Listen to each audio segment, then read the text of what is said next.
Howdy folks, Max Moger here, Jackson Hole Skywatch, October 25th, 2013, 5:58 p.m. here in beautiful Grand Teton National Park. Simply glorious out here. This is day 5 in a row without any chemical spraying in our skies.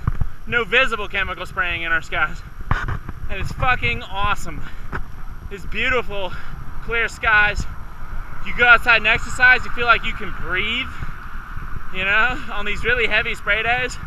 Am I the only one who gets congestion in my lungs and an ache and a sore throat, and then the next day I've got a sinus infection? I think so. Feeling great. Breathing clean air. It's nice. You can go out and ride the bike without having to worry about breathing in a bunch of shit. You know, these programs, these spray programs, some are to manipulate the weather. Some, I don't know what the fuck they're for. But I do know that when I was out in California, a lot more often than here in Wyoming, and I was in a very rural part of California, right next to the ocean, no air pollution from industry or traffic. I'd go out and could barely breathe on a bike ride because the spray was so heavy.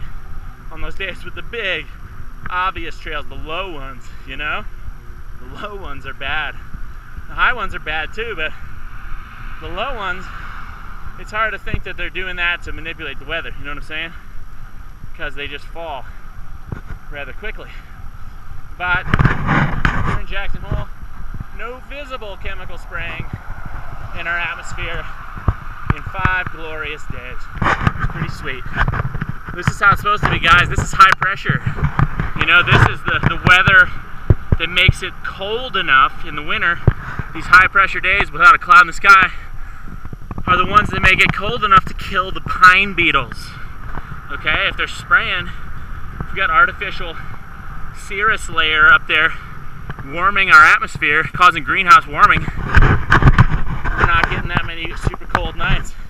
Those cold, clear, incredible nights when it hits 20, 30 below. The nights that kill the beetles.